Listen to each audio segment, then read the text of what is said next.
Here comes invasion, comic invasion, welcome. Here we are for everyone. Not even I would do that. Welcome everybody to this panel about how to organize a comic festival, why we do it, what maybe is difficult, what is fun, and what we want to achieve with it. This panel is going to be in English. I hope you can enjoy it. And yeah, maybe I will, or maybe our guests can introduce themselves real quick. It's better if you do it yourselves, because I might forget something. Maybe we start on the left. Hallo, grüezi miteinander. Mein Name ist Lea Willimann, ich bin aus der Schweiz, vom Luzerner Fumetto Comic Festival. Ich hatte gerade, sorry, English. You know me already. My name is Lea Willimann. I'm from the Swiss Comic Festival in Lucerne, the Fumetto Comic Festival. I'm there the artistic director. We are two directors, one managing and one artistic. I'm doing the program, and I just had my first edition in this March. I started the job last year, so I'm really excited to explain everyone to everyone how to organize this festival. Perfect. Yeah. That's all. Okay. Yeah. For now. Okay. Yeah. Hi, I'm Athanasía Aarniosuo. Thank you for having me. I hold the dual position of the executive director of the Finnish Comic Society and then the artistic director of the Helsinki Comics Festival. And I have been working in these two positions since 2022, so it's my third year this year organizing the Helsinki Festival. So I know, well, 2 years worth of things about organizing, so I have come across the biggest challenges already, I think. Yeah, I guess the first year might be the most difficult, and we had the pandemic as well. Exactly, yeah. It was kind of the first one after the pandemic, so nobody knew what was happening and what we were doing, so. Yeah, we will get into that in a minute, but we also have Annina. Hi, yeah, I'm Annina, and I'm one of the directors of the Hamburg Comic Festival. And I've been with them since 2018 in changing positions. And I'm also an illustrator and an editor for a German publishing house. Welcome. So maybe we will start really at the beginning of each other's journeys. Maybe you can tell the audience how and, more importantly, why you started organizing or helping organizing a comic festival, because as maybe most of you know, it's a lot of work and not very well paid in most cases. So why did you start? Annina, maybe you go first. I started to volunteer for the festival when I was a student, and I always had this idea that the Hamburg Comic Festival is where I wanted to be. This is where the cool people were, and I wanted to be part of this. And I also was really driven by the wish to make things happen for other artists, to give them spaces to meet and to show their work. That is something that's really enriching to me. Yeah, that's close to my own journey. I didn't start as a volunteer exactly. I started at the orga team of ComicInvasion as part of the podcast. We started it, Carlos and we started it way back, I think in 2017 or 18, I can't really remember now. Yeah, we did the podcast, and I did some press relation as well, and then the original founder, Mark Seestedt, wanted to take a step back after, I think, 8 years of being head of the festival and putting a lot of work into it, and I took over. We had a vote in our team, and they said it's okay if I try, and so far it worked out great. We have the vote every year, so I must be doing something right. But yeah, now I'm in this position, I think for the 7th year now. Yeah, so that's my journey. My journey starts also with volunteering, I suppose, in a way, but when I was in my late teenage years and early 20s, I was kind of visiting all the festivals with my brother, who is a comic artist, and I thought I wanted to be as cool as him, who was in invited as a visiting artist in most festivals. So I started volunteering in 2014, I think, and then kind of took it from there. And now I'm cooler than my brother. Way cooler. That's cool. I never volunteered at a comic festival. I have to confess. That's okay. I'm kind of a Quereinsteigerin. I just applied for the job. I used to work the past 10 years in the museum as a curator in a caricatura museum in Frankfurt. It is not exactly the same field. We also did comic exhibitions, but mostly cartoons and satirical drawings. So I'm not an artist myself. I don't do comics. I studied anthropology and East European history, but yeah, this thing somehow ended. And I never worked for a festival before. Wow. And I feel this now after my first edition, because it's a completely different format for me. So I'm coming really from this curatorial perspective. Yeah. But I really enjoy like the freedom a festival brings. I mean, it's horrible with the money, and we will come for sure to this topic, because I used to work in like a museum of the city of Frankfurt, so budget was, I mean, there also is not enough money, of course, but it wasn't so. At so least they hard. have a budget. Yeah, they have a budget, and you have it, and you don't have to do funding the whole year, not knowing what will happen. But now we don't have the money, but we have the freedom just to create a lot more cooler stuff. But I loved also the work in the museum, of course. Yeah. Speaking from like differences or about differences, like we are part of a comic festival. Usually people know about comic conventions. What do you think is the difference between festivals and conventions, or maybe your festival and a classic comic convention? I was hoping you'd ask me first, because we just this year is the first time that Finland also has a comic convention. So it's a very topical matter of discussion for me. I'm kind of glad that we also have a convention now, but the difference is that we focus on books and on comics art, and not so much the animation that comes from it, or the voice actors, or all stuff that's also good, but not for us. So that's definitely the main difference for me, at least. Okay. You want to add? Yeah, I agree.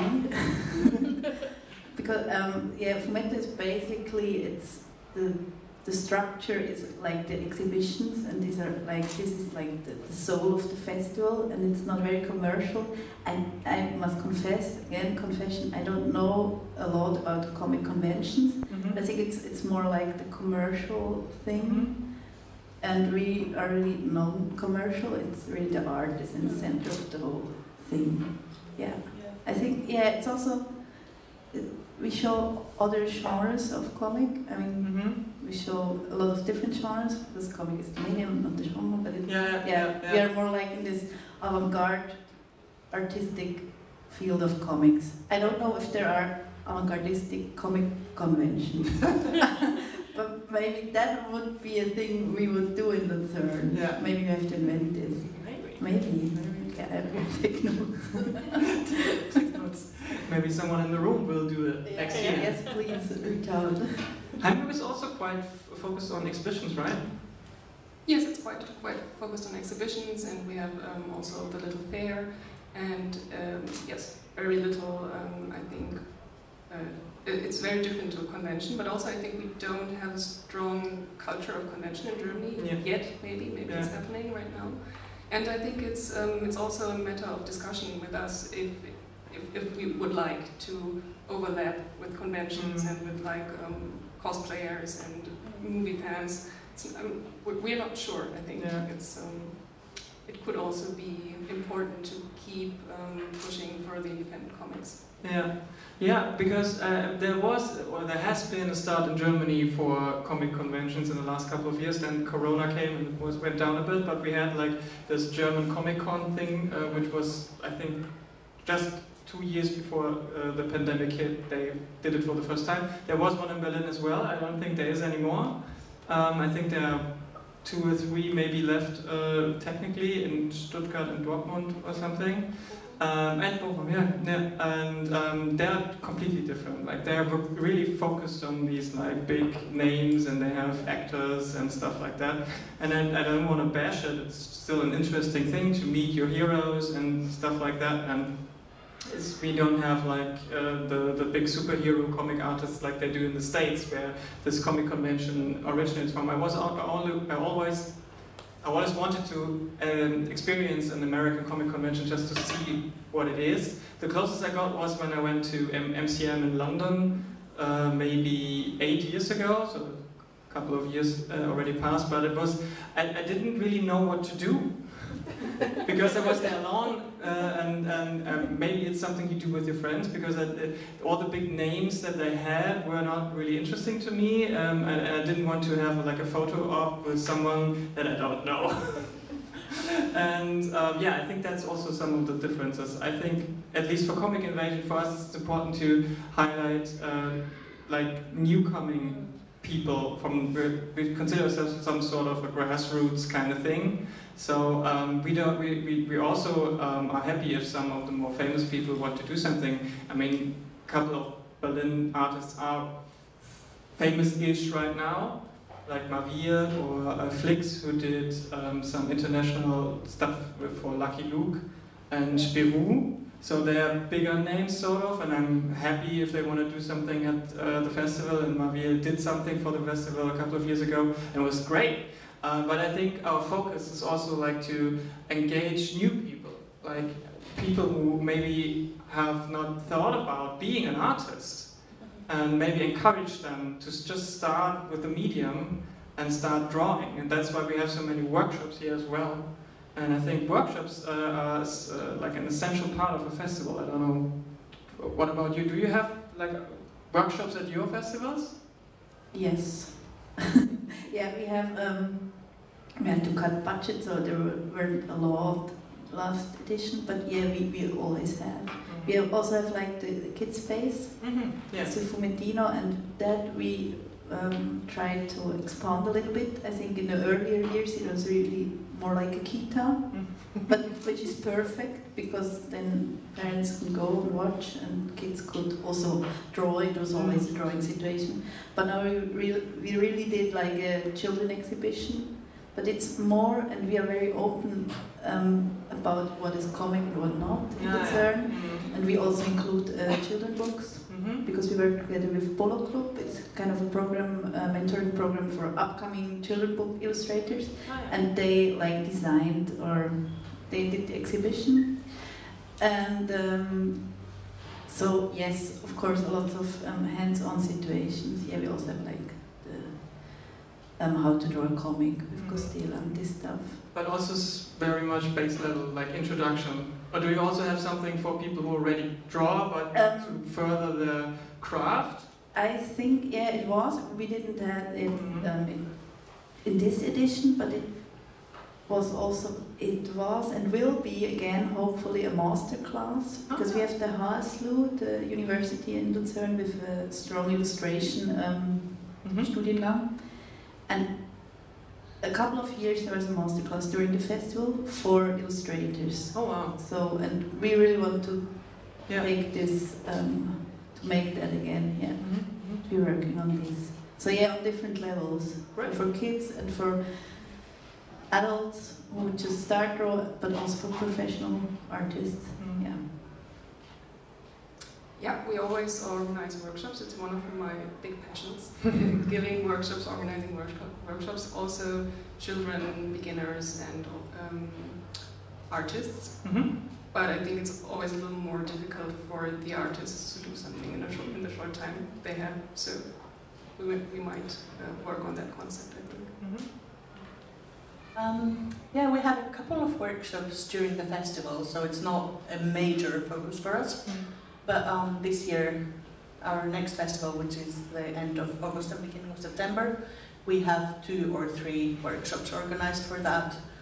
But I think the difference with the Finnish Comic Society and the Helsinki Festival is that we have a program for teaching all year round, which is kind of separate from the festival. So we have classes for both children and adults, and also summer camps and winter holiday camps, and that's like all year round. That's a lot. Yeah, we have, yes, we have, it's like one of our, the Finnish Comic Society basically does 4 things kind of all year round. We have the teaching, we have the Sarja Info magazine, which is a magazine about comics, not comics themselves, but yeah. And then the festival, and then also we have this like residency program and kind of international collaborations. So it's like 4 things we focus on, so we keep the teaching a little bit separate from the festival. So yeah, the festival does have like a zine fest side, which is more about like up and coming new artists, but then it also has a bigger kind of like main festival area, which is about already recognized artists. And yeah, that's also a great concept, especially if the country itself is not like so super huge in itself, and compared to other countries where comic is some sort of present. I don't know how Finnish people or Finnish society considers comics as an art form, because we in Germany we have been struggling to be art form that people recognize as that, and more that it's more than just childish stuff. I think Finland is quite exceptional in that we have a very kind of strong comic scene that has been going on for several years, like since the 80s. So not struggling with comics as an art form anymore, not as much. We do struggle with money, obviously, as do most art forms, but yeah, I think it's quite different to most countries that there is a very strong comics focus. How old is the Finnish Comic Society? They started in '71, and the festival started in the beginning of the 80s. Oh wow, that's a long legacy. Yeah, that's cool, because I'm also one of the 2 heads of the Swiss Comic Network, and it was founded like, I don't know, 6 years ago. Yeah. So it's just, we are on another point on the timeline, because that's a great problem with the workshops during the year and all this stuff. That's great. But then I know we have like some 30 years to catch up. We can help you. Oh yeah. Thanks. I think that's one of the points that we will get to later as well. But now let's talk about the big issue, which is money. I mean, we have to write okay, I can talk a bit as a... I know it's hard. For many people it's hard to talk about money. I don't have a problem with talking about money, because it's not mine, it's yours. Because our festival is funded by the Senate. So it's your taxes that makes this festival possible. So thank all of you. You can applaud yourself if you want, because you made this festival possible. And I hope you enjoy it, and I hope you don't leave the festival and say, "Oh, my money was wasted." So yeah, we have that's the most of the funding, and then it's very transparent, so I can tell you how much it was this year. The budget was roughly 70,000 euros, which for some is a lot, and for some it isn't. I mean, I think for German or European festivals it's quite okay, because we can do something, but it's still, compared to other big festivals, I mean, the biggest festival in Germany is Erlangen, and I think their budget is in millions. That's something else, but I think compared to other festivals like Hamburg, I think we have a lot more funding than you, and we still, we get to questions and comments. This year we also had the luck that one of our team members sits over there and just raised his arm, did some funding. So we have some funding partners as well, like Moleskine and 44-inch printing and Neulandmarker. and others who supported the festival in one way or the other. The hotel, for example, where the international artists or national guests are staying, is a partner for us, because if we want to keep on expanding and growing, and we all have so many ideas how we could make this festival better, sadly it doesn't work without money. And we have to apply for this money every year. We do not know if we can do the festival until we get the final okay from the Senate, which usually only comes like maybe 10 or even sometimes 6 months before the festival is supposed to happen. And it's hardly possible to organize a festival in 6 months' time, especially if you want to have some international guests. So we work before we know that it happens. But when it happens, we gladly can say that we can pay everyone who works for the festival in one way or the other. So we are in this sort of good position and comfortable position that we don't have to say we don't have the budget for everything, but we have budget for something, and if we want to do something, we can pay for it, because before we had the funding from the Senate, like the first 7 years, the organizing people just paid it themselves. It was a much smaller scale. It was in Urban Spree at Warschauer Straße station, so it was not in a fancy place like this, and we didn't have like big technical stuff like cameras and microphones. We had to yell at people. This is like we finally managed to get this funding in, but how long it will stay with us, we don't know. We don't know. So it's a constant struggle. But somehow we ended up in this position that we have a little bit of comfort and knowing that we can at least pay people something. But the amount of hours we as an organizing team work for the festival compared to the money we get is like, I don't know, maybe an hourly wage of €1. So it doesn't really pay off. But still, I'm very grateful for every penny and euro we get, because it also is a means to accept that this is work and not our hobby. I don't know how, just an introduction, it wasn't a longer comment, but how is the funding with you? Maybe you want to start? Yeah, because I have a fundraiser in my team. That's perfect, but no, where do I start? So we are like funded by the city of Lucerne by like maybe, it's not quite a trickle of the budget. So we have to do every year the funding for the rest of the money. And we still get letters now. I mean, our festival was 1 month ago. We still get letters now from the Stiftung. So we're planning and working and doing the festival, and we never know if it really works out. But somehow it did, and somehow it always will, I hope. But so we have the safety from with this money from the city. There we have a Subventionsvereinbarung. It's every 4 years, so this is the safe money. But this amount of money, it's like the same the last 10 years, I think.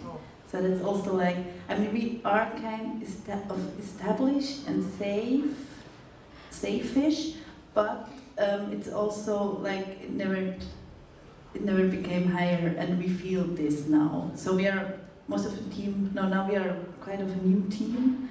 And we are always like wondering ourselves, how have they done all of this? I mean, also times change. So it's my job, my professional job to do this festival, and also my staff members. But we also have a lot of volunteers during the festival for all the building up of the exhibition. It wouldn't work otherwise. So yeah. That's the biggest tricky thing, how to combine this paid work and the free work. That's one of my big issue, because everyone should be paid, but I cannot pay my people, but I want to do the festival, but I get the money. It's not a lot of money. I mean, it's... Can you tell us how much? My money? Yeah. It's I have an 80% job, and it's 5,500 francs. Mm-hmm. It's not a lot in Switzerland. And it's brutto, but it's somehow, we have to, it's brutto salary. Taxes. Yeah, taxes. But taxes aren't so bad in Switzerland. But I don't know. I'm still adjusting, because I used to live in Germany, and now I have to readjust. Okay. But I mean, it's okay salary for working in culture, but it's still, it's not It's not a lot of money. No, you don't It's get not enough. rich. And yeah, no. And for example, like that's my favorite topic, but it's not connected to comics. Daycare for children, it's horrible in Switzerland. You pay a lot of money. So this is really, that's why I miss Germany. No, but so I have money, so we are kind of safe, but we really have to adjust the festival. Like some weeks before the festival, you just have to cancel stuff. You cannot cancel stuff. What can you cancel? So it's mostly communication stuff because it's not nice. It breaks your heart. Yeah. And everyone else's. Yeah. Yeah. But just one comment to that. Yeah, we also couldn't do this festival without our volunteers, and I want to make a big shout out and a big thank you for all the volunteers who might run around and help us with all the little things that we couldn't do, like setting up exhibitions, being at the merchandise and info point, and supporting artists. So without volunteers, I think we can agree no comic festival would ever exist. So these are the true heroes. Yeah. Yeah. Okay. But maybe. What was the question? So many Funding. So many things to say. Yeah, we are also lucky in a way to be funded by also the government and the city of Helsinki. But the funding is it's about 1/3 of our expenses. So everything else is fundraising, and also we have a big part of our budget comes in from the courses that I mentioned earlier. So luckily that kind of covers some of everything else. But there have been cuts. We are getting less money now than we did before, even though we are same as Fumetto, we are kind of safe. But there's cuts in culture in Finland at the moment, like across the whole area. So nobody's 100% safe. So we are definitely struggling at the moment as well, as is everyone else, and we don't know what the future will bring, or we do know that it will bring more cuts, but we just don't know how much of it is directed at us. So we're just hoping not much, but you don't know. But yeah, also we have the Comic Society has a staff of 7 people at the moment, but then also lots of teachers, lots of volunteers, especially at the festival, but across all the other areas as well. And it would be amazing to be able to pay everyone, but obviously not. And so in that way, we're lucky that the festival has been running since the beginning of the 80s, that it's a very it's a cultural institution in a way that everyone knows it and people want to keep it going. And even during some years when there really was no money, everyone kind of came together and made it happen. Yeah. So that's a blessing for sure. Yeah. And yeah, I want to comment what you said about being grateful, which obviously I am as well, extremely grateful. But at the same time, I kind of wish I didn't have to be. Like, we're providing a service for people. It's not about being grateful. It's like, we get paid for doing what we do, and we do it well. Yeah. That's true. That's true.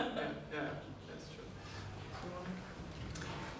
Yes, I actually did the funding last year for the festival, so it's my hate topic.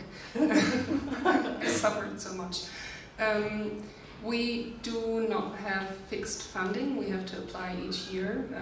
We have a good partner in the city of Hamburg, and they always try to give us as much as they can. And then there's also private Stiftung. Foundations, yeah, thank you, that help us, and overall we always have a budget that's around 20,000 euros, which is very, very little, and we cannot pay anyone. We try to give a little money to the artists, but it's always just symbolic. It's like 200, 300 euros. Also, the organizers don't get paid. We don't have fixed jobs, so we all work voluntarily. And then there are some, like the directors or like the people who really work a lot. They get 1,000 euros for the year. Wow! As like just a symbolic thing. but that was also just started a few years ago because someone said, I can't do it anymore. And then they were like, okay, maybe you can take 1 month off from your job and we will give you €1,000 and then you can do it. So that's the system right now, but it's not ideal. No. So how big is your team, roughly? Roughly, like I would say, like we're 10 people that are the main team, but then there's lots and lots of volunteers. Yeah. People who do small tasks. Yes. Similar to us, we are all about 10 people at the core. Yes. How about with you? How many core people do you have? Well, the society has 7 people, but not everyone. Well, everyone kind of does something for the festival, but for the festival especially, there's kind of 3-ish.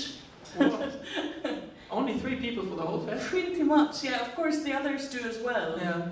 But from the 7 people who work at the society, I kind of work for the festival as well as everything else. Then we have who is our producer, especially for the festival, and her festival assistant.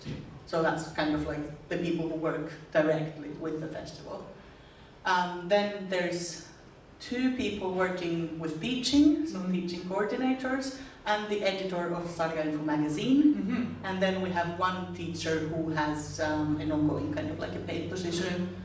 So they kind of chip in and volunteer and do bits and bobs for the festival, but not just that. Okay. Their main focus is elsewhere. So 3 people are... 3 people working directly for the festival, and then lots of volunteers. Yeah, okay. And these 3 people, that's their full-time job?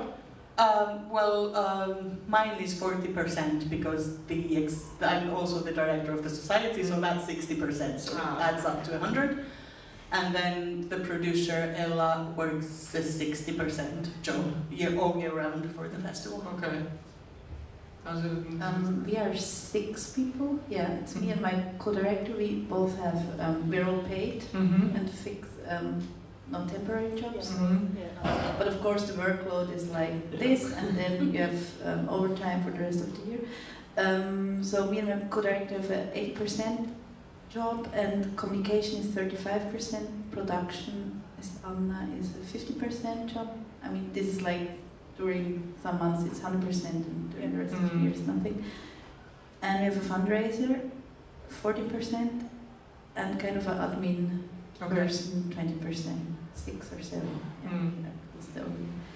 And that's kind of a good situation, but it's still not enough. Not enough. But I mean, when I compare it to Hamburg, it's like I cannot complain. But I mean, it's also like kind of a big festival, and when you then compare it with other festivals in the city of Lucerne, some classic stuff, and their budgets, that's horrible. So we have it's a little bit more than 300 Stellenprozente. So, I have to add that we also have a communications officer that I was going to mention. No, we do have Ona who works for the festival and everything else, all of society, and her position is 60% permanent, part-time and permanent. And how many years is the Hamburg Festival already existing? It should be 18 years, something like that, yeah. Yeah, I think. That's amazing. Running a festival so long with so little budget. Yeah, it's crazy. It's but maybe it's not the smart thing to do. Yeah, well, that leads me perfectly to my next question, because you said even if you have no budget, you can make a festival work, and this festival started out with no budget, and we made it work for a couple of years. That was before my time, but I heard the legends. And I guess they're true. There must be some core truth to it. When people in this room or in the world would want to start a festival, a comic festival, do you have, what pieces of advice, maybe 2 to 3 advice bits that you have, would you share with them that they absolutely should do or should not do, so they can spare themselves a lot of suffering? Who wants to start? Make friends with the people who have been doing it for longer than you. Ask questions. Or watch out first who is doing already something in this field, because I mean, Berlin is exceptional, Lucerne is super small, but also there are comic people all around, and then you just have to bring them together. Yeah. That's what we are doing basically. I mean, yeah, that doesn't sound really, it is complicated. But, I mean, and there's a lot of things already happening, and yeah, then you just write down everything that's happening, then you have a festival. So just watch out what is already there. Yeah. I would advise to, well, I think it is very easy to get overwhelmed by all the things that you have to do. And I think it's something that just always happens, is that you take on too much. And you will get overwhelmed and you will realize you don't have the time, and you're very stressed. So I would not advise to be mindful of your time, because you're not going to be. It just doesn't happen. But I would advise to be selfish in what you put together, in the way that you try to get something out of it for yourself. Like, if you want to meet an artist, try to invite that artist. If you want community, try to bring people together, because you're going to work so much and it's going to be so stressful, and you should really do something that advances you, and you will be able to do it more passionately. Because of very good advice. That's very good That's advice. amazing, actually. I would start as small as you can, and work yourself upwards. So maybe just one day, maybe just one afternoon, maybe just 10 people. Maybe you don't need an official location. Maybe just start in front of, on the street with a short flea market, and then try to improve every year to find your people. And also, even if you start that small, make yourself structural from the beginning. Think about everything you want to do. What's the core of the thing you want to do? Like you said, do you want to bring people together? Do you want to showcase artists? Do you want to do exhibitions? Do you want to invite people from other countries or other areas? And then focus just on that for one time. Don't overdo it in the beginning. I know we all dream big, but we can achieve those dreams in a couple of years, but not the first time around. So start small, and also when you think structurally, maybe think about what do you need for that, money-wise, and then see maybe we need to cut this in advance before you start organizing, and then think, okay, and how we're gonna pay everyone. But yeah, be kind to yourself is also a very important lesson. And the third one I forgot. There was something else I wanted to say, but somehow I forgot it. Maybe you want to add something? No, I just thought that I needed this advice 1 year before. I'm sorry. Yeah. I should have organized this earlier. Yes, please. No, but yeah, I also want, but it's a stupid advice, as you said, don't work too much, because it's really, but you will. You will. You will. But yeah, and we joke in advance, we also can talk about our burnouts, because I had mine first last summer already. So yeah, because it's really, and that's the best advice. Just think what you want to do, and then focus on that, because yeah, because it's always a lot of different things, format, people, and whatever to bring together. And yeah, start small. One positive thing I can maybe tell people who want to start. Dare to do the thing you want to do. If you want to apply for money, don't be afraid. The worst thing that can happen is that they say no, and then you just say, fuck you, I'm going to do it anyway. But try, please, yes, try to do it. Don't think that institutions like Senate or institutes or the city council or whatever can give you money is high and mighty. They are here for you. Like I said, you paid for this festival, so the council has the money, and before they spend it on another fucking Tesla factory or something, they should spend it on a comic festival. That's what I think. We are slowly running out of time, but we talked about how to run, and maybe before we open for questions, how to keep a festival going once it's on its feet and runs. You said 18 years since the 80s. Fumetto is running for a couple of years now. Yeah, it's like 33 years. Yeah, so ComicInvasion is the baby in this round. But no, usually it's not the same team doing it for 20, 30 years. How do you keep bringing in new people? And because it's also a level of trust that you must give to other people. Like when you maybe leave the festival, or if you add new people in you don't know, because not everyone will be a long-time friend. How do you keep a festival running and keep it fresh at the same time? Well, I think you pretty much already answered your question. It is a balance of kind of giving the trust that people already have, so keeping the old guests and old fans and old volunteers coming, but then also kind of renewing the team every once in a while works. So once you renew the team, then you also renew the approach and the guests and who gets interested in, like you get new people in. So that's kind of the balance of having keeping the old people and bringing new people in at the same time. But yeah, it was kind of easy for me because when I started, the first festival I organized was the 37th. So such a long history. I didn't really. The fans were already there. Okay. Like the people coming were there, and all I had to do was kind of reach out for kids. And luckily, I have one there. So you have a connection. Yeah, we bring all the new people in. Yeah, via having the next generation. Yeah.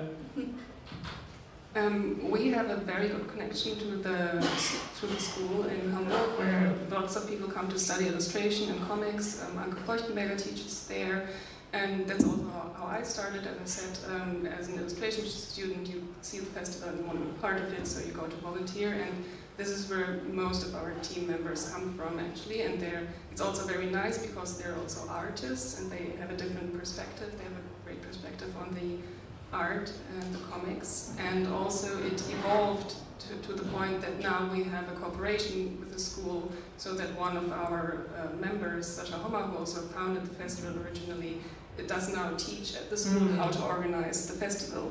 That's very nice. Maybe I should start a course then here in Berlin as well. Yeah, it's a great idea. Okay, yeah. But then I have to teach a course. You have to teach a course. All I want to do is organize a festival. We all have to do lots of other things. Yeah, but I think that's the perfect idea to teach. Yeah. To teach others. Yeah, that's great. How to do that? We have the school in Luzern, the Hostel of the illustration students, but this is the city of Luzern. It's not really like a strong illustration. Well, there are some collectives and artists, but it's not like, it's not Berlin.